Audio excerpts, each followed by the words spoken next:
Hello class 12th, welcome to Zenith Guru Pathshala. मैं हूं निकी पंडित and यहाँ पे हम कर रहे हैं सोल्यूशन चैप्टर के बेक एक्सरसाइज के क्वेश्चंस एंड आज हम सॉल्व करने वाले हैं क्वेश्चन 1.8। इसके पहले के जितने भी क्वेश्चंस हैं उन सब का आंसर आपको सेम प्लेलिस्ट में मिल जाएगा। साथ ही साथ आपको इन टेक्स्ट क्वेश्चन एंड जो सॉल्व्ड एग्जाम्पल हमारे बुक में दिए गए हैं उसका भी सोल्यूशन मैंने यहाँ पे करवाया है। Okay, so let's do this question 1.8. An antifreeze solution is prepared from 2 to 2.6 gram of ethylene glycol and 200 gram of water. Calculate the molality of the solution.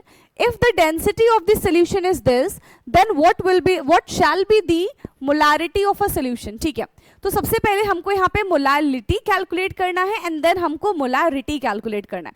तो देखो, कुछ भी चीज कैलकुलेट करने से पहले क्या क्या चीजें हमको क्वेश्चन में दी गई हैं, है ना, वो हम देख लेते हैं, राइट। तो सबसे पहले हम यहाँ पे लिख देंगे गिवन, कि क्या क्या चीजें यहाँ पे हमें गिवन है। ठीक है, so ethylene glycol is given to us. Ethylene glycol हमको यहाँ पे दिया गया है, दैट इज 222.6 ग्राम। उसके बाद हमें यहाँ पे वाटर भी दे रखा है। सो वाटर है हमारे पास 200 ग्राम। कैलकुलेट द मोलालिटी, ठीक है। उसके साथ साथ हमको यहाँ पे डेंसिटी भी गिवन है। So density is equal to 1.072 gram per ml। ठीक है, ये सारी की सारी चीजें गिवन है। अब क्योंकि हमें मोलारिटी कैलकुलेट करना है, जिसके लिए हमको कैलकुलेट करना होता है number of moles and number of moles के लिए हमको चाहिए होता है मोलर मास। ठीक है, तो क्यों ना सबसे पहले हम इथाइलिन ग्लाइकॉल का मोलर मास कैलकुलेट कर लेते है ना। Molar mass of ethylene glycol, formula क्या है दे रखा है, C2H6O2।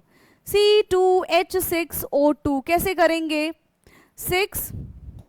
12 इंटू 2 प्लस यहाँ पे हो जाएगा 1 इंटू 6 प्लस, ठीक है, 16 इंटू 2, तो 24 प्लस 6 प्लस 32, ये हमारा 30 हो जाएगा। 30 प्लस 30 60 एंड कितना बन जाएगा हमारा 62 ग्राम पर मोल।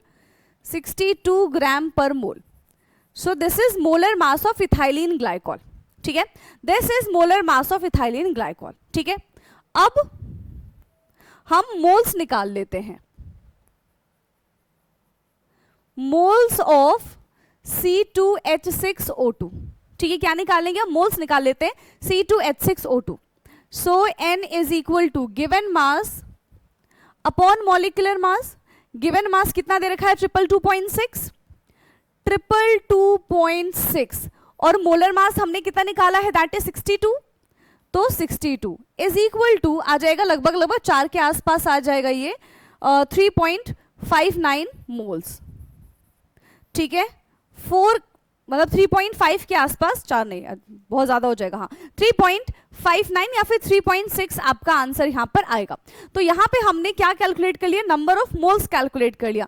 नाउ अब हम मोलालिटी भी कैलकुलेट करेंगे और मोलारिटी भी कैलकुलेट करेंगे। ठीक है, ओके, चलिए भाई, तो अब हम सबसे पहले मोलालिटी कैलकुलेट करते हैं। मोलालिटी फॉर्मूला क्या होता है, M is equal to number of moles of solute upon solvent in KG, है ना। Number of moles of solute upon solvent in KG, right. तो सॉल्वेंट तो हमको दे रखा है लेकिन वो ग्राम में दे रखा है। ठीक है, अब देखो number of moles of solute अभी हमने निकाला, दैट इज 3.59, यही था। सो 3.59 अपॉन ये है हमारा 200 इंटू हम कर देंगे ऊपर 1000। अगर आपको ये नहीं करना है तो सीधा आप 0.200 लिख सकते हो। ठीक है, यहां से आपका आंसर आ जाएगा 17.95 मोलालिटी। क्या आ जाएगा, 17.95 molality. Okay, now will calculate the molarity. अब हम यहां से क्या कैलकुलेट करेंगे बेटा, मोलारिटी कैलकुलेट कर लेंगे। चलो फिर,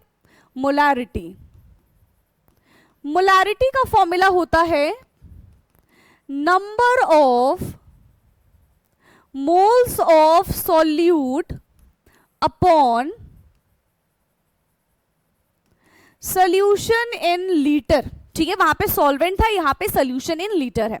ठीक है, अब सोल्यूशन चाहिए भाई, सोल्यूशन क्या होता है, सॉल्यूट प्लस सॉल्वेंट, है ना। सोल्यूशन क्या होता है, मास ऑफ सोल्यूशन कितना दे रखा है, मास ऑफ सोल्यूशन है हमारे पास 200 प्लस 222.6, है ना। 200 प्लस 222.6 कितना हो जाएगा, 422.6, ये हमारा मास ऑफ सोल्यूशन आया है। ठीक है, बट हमको तो वॉल्यूम रखना है, so volume is equal to क्या हो जाएगा हमारा यहाँ पे, mass upon density, mass upon density, mass कितना है 422.6, और डेंसिटी कितनी दे रखी थी क्वेश्चन में हमको, डेंसिटी है हमारे पास 1.072। ठीक है, सो this is mass upon density. ठीक है, इसको जब हम सॉल्व करेंगे मास अपॉन डेंसिटी को, तो ये कितना आ जाएगा हमारे पास 394.2 ml। ठीक है, अब क्योंकि हमको लीटर में चाहिए, तो चाहे हम यहां पे भी डायरेक्टली इसको लीटर में कन्वर्ट कर सकते हैं, या फिर सीधा ऊपर हम 1000 से मल्टीप्लाई कर देंगे तो भी हमारा काम हो जाएगा। ठीक है, चलो, so molarity is equal to number of moles of solute, जो कि है 3.59 अपॉन सोल्यूशन है हमारे पास 394.2, और हम ऊपर कर देते हैं 1000 से मल्टीप्लाई। ठीक है, हमने क्या कर दिया, ऊपर 1000 से मल्टीप्लाई कर दिया, आंसर आ जाएगा हमारा 9.11 molarity, not molarity, sorry molarity. ठीक है, 9.11 मोलारिटी। आपको एक बार खुद से सॉल्व करके देखना है, ठीक है, और आंसर को एक बार मैच कर लेना, right. 9.11 molarity is the correct answer for this question. आप फटाफट से देख के बता दो भाई कि क्या आपको ये क्वेश्चन समझ में आया। बहुत आसान क्वेश्चन था, दो चीजें हमको यहाँ पे कैलकुलेट करनी थी, एक हमें मोलारिटी निकालना था, एक हमको मोलालिटी निकालना था। मोलालिटी का फॉर्मूला आपको आना चाहिए number of moles of solute upon solvent in KG. ठीक है, हमें सारी चीजें गिवन थी, हमने डायरेक्टली मोलालिटी निकाल लिया।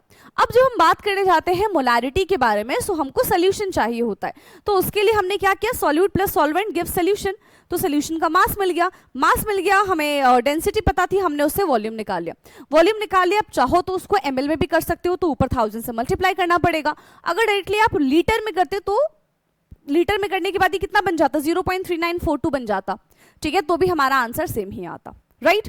तो ये आपके ऊपर डिपेंड कर रहा है कि आपको 1000 से मल्टीप्लाई करके ml में ही लिखना है, या फिर डायरेक्टली आप इसको लीटर में भी लिख सकते हो। ओके, सो यहाँ पे ये हमारा क्वेश्चन होता है खत्म।